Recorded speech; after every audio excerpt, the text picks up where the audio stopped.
ప్రభుత్వాన్ని ఏర్పాటు చేయడం కోసం ఎన్నికలు జరుగుతూ ఉన్నాయి. ఆ ఎన్నికలు ఈ నెల 13వ తారీఖు నాడు ఎంపీ అంటే దేశ ప్రధానిని ఎన్నుకొని దేశాన్ని పరిపాలించడం కోసం ఈ ఎన్నికలు జరుగుతూ ఉన్నాయి. అయితే అనేక రాజకీయ పార్టీలు ఈరోజు ప్రచారం చేస్తున్నాయి. ఏమని ప్రచారం చేస్తున్నాయి? మేము ప్రజల కోసం పనిచేస్తాం, మేము ప్రజల బాగోగులు చూసుకుంటాం, కాబట్టి మాకు ఓటేసి మమ్మల్ని గెలిపించమని చెప్పేసి అనేక రాజకీయ పార్టీలు చెప్తున్నాయి. ఒక్కొక్క రాజకీయ పార్టీ ఒక్కొక్కల పేరుతో చెప్తున్నాయి. ఏమని చెప్తున్నారంటే, ఈరోజు మనం ఎప్పుడు మన ఇళ్ళల్లో మన దేవుడు ఎవరైనా గొడవలేదా? మనకి దేవుడిని పూజించమని ఎవరన్నా మనకు చెప్పిండ్రా? మనం ఇష్ట ప్రకారమే కదా మా ఒక్కొక్కళ్ళ ఇంట్లో ఒక్కొక్క దేవుణ్ణి పూజిస్తున్నాం కదా. కానీ ఈరోజు దేవుణ్ణి అడ్డం పెట్టుకొని రాజకీయం చేస్తున్నారు. ఆ దేవుడి పేరుతోటి ఓట్లు అడిగే ప్రయత్నం చేస్తున్నారు.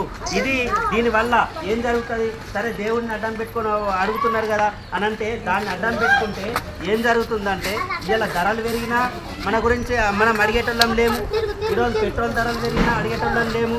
ఏ కరెంటు ఛార్జీలు పెరిగినా ఏ ధరలు పెరిగినా మనకు అడిగే పరిస్థితి లేదు.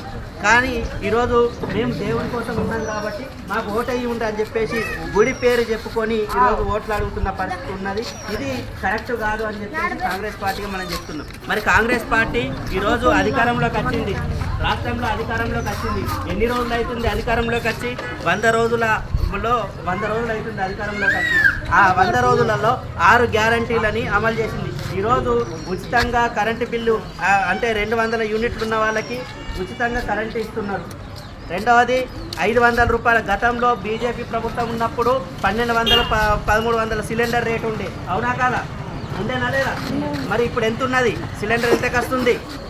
500లకు సిలిండర్ వస్తున్నది. బస్సులు చాలా మందికి చాలా అయింది, 500 రూపాయలకు సిలిండర్ వస్తున్నది. రెండవది మన బస్సు అందరం ఆధార్ కార్డు పట్టుకొని అయితే ఇక్కడ ఉన్న మహిళలందరూ పోతున్నారు కదా, ఇక్కడ అందరూ బస్సు ఎక్కిన వాళ్ళే ఉన్నారు కదా. కాబట్టి మనకు ప్రభుత్వము అధికారంలోకి వచ్చిన తర్వాత అందరికీ కూడా ఉచిత పథకాలు చెప్పిన మాటని కాంగ్రెస్ పార్టీ అమలు చేస్తున్నది. కాబట్టి మనము ఇప్పుడు మాటలు చెప్పి తప్పించుకుంటుళ్ళకి ఓటేద్దామా? మాటలు చెప్పి మన కోసం నిలబడేటోళ్ళకి ఓటేద్దామా?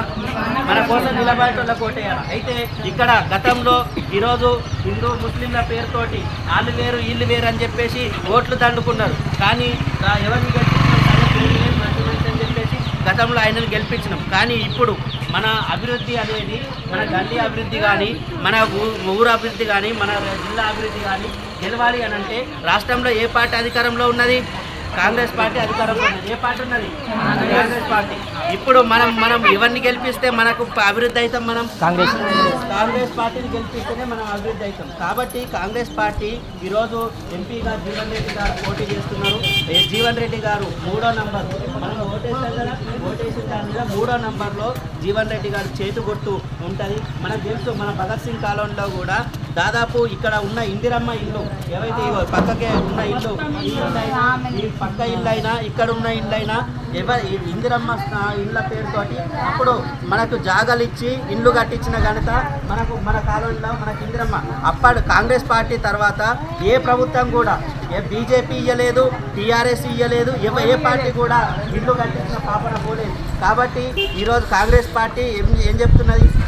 జాగా లేని వాళ్ళందరికీ కూడా జాగా ఇచ్చి మేము 5 లక్షలు లోన్ ఇచ్చి మేము ఇందిరమ్మ ఇల్లు కట్టిస్తామని చెప్పేసి చెప్తున్నారు. కాబట్టి అంతేకాకుండా మనకు ఇందిరమ్మ ఇండ్లు రాకుండా ఈ జాగున్న వాళ్ళు ఉన్నది, మా జాగాకు ఇల్లు ఇవ్వాలి కదా, లోన్ ఇవ్వాలి కదా. కాబట్టి జాగా ఉన్న వాళ్ళకి కూడా 5 లక్షల రూపాయలు లోన్ ఇచ్చి ఇందిరమ్మ ఇండ్లను నిర్మించడం కోసం ప్రభుత్వం ప్రయత్నం చేస్తున్నది. మన ఇల్లు బాగుండాలన్నా, మన ధరలు తగ్గాలన్నా, మనకు ఉచితంగా కరెంట్ రావాలన్నా, సిలిండర్ ధర తగ్గాలన్నా, సిలిండర్ 500లకు రావాలన్నా మళ్ళీ మనం కాంగ్రెస్ పార్టీని గెలిపిస్తేనే మనకు అధికారం వచ్చే అవకాశం ఉంటుంది. కాబట్టి మీరు అందరూ కూడా కాంగ్రెస్ పార్టీకి ఓటేసి, చేతి గుర్తుకు ఓటేసి మనం అందరినీ గెలిపించాలని చెప్పేసి అందరికీ పేరు పేరున విజ్ఞప్తి చేస్తున్నాం.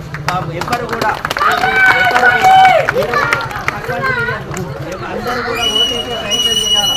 అందరూ ఓటేస్తేనే మనకు అవకాశం ఉంటుంది. మరి మీరు అందరూ ఓటేస్తేనే మనం గెలవడానికి అవకాశం ఉంటుంది. కాబట్టి మీరందరూ కూడా గెలిచే ప్రయత్నం అంటే చేతి గుర్తుకి ఓటేసి గెలిపించే ప్రయత్నం చేయండి.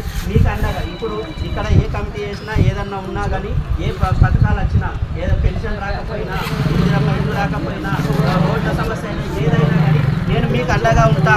మన గల్లీకి సంబంధించి నేను మీకు అండగా ఉంటాను. కాబట్టి ఇక్కడ లోకల్గా నేను ఉన్నా కాబట్టి మనం ఎట్లా చూస్తారు మన ఓటుని మనం చేసిన బూత్లో పోయినసారి కాంగ్రెస్కి ఎన్ని పడ్డాయి, బీజేపీకి ఎన్ని పడ్డాయి, టీఆర్ఎస్కి ఎన్ని పడ్డాయి అనేది చూస్తాం.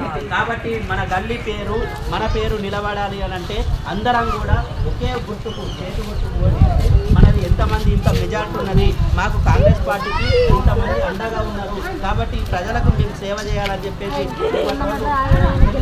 ఎమ్మెల్సీలు కానీ ఎమ్మెల్యేలు కానీ మనకు అండగా నిలవడానికి అవకాశం ఉంటుంది. కాబట్టి రాబోయే కాలంలో మనం అందరం గట్టిగా నిలబడి కోరుకుంటాం. మీరు కూడా మమ్మల్ని గుర్తుపెట్టుకోండి. చేతి మూడో నంబర్ మీద మూడో నంబరు ఎంత నంబరు ఓటు